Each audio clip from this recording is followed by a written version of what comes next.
صحیح بخاری کتاب علم کا بیان، باب اس کے بارے میں جس نے علمی مسائل کے لیے اپنی آواز کو بلند کیا۔ حدیث نمبر 60۔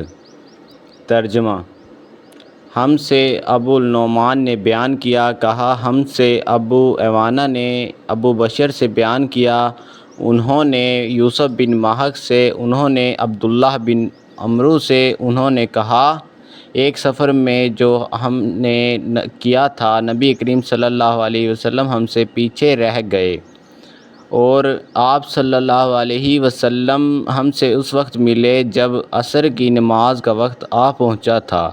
ہم جلدی جلدی وضو کر رہے تھے، پس پاؤں کو خوب دھونے کے بدلے ہم یوں ہی سادہ سا دھو رہے تھے۔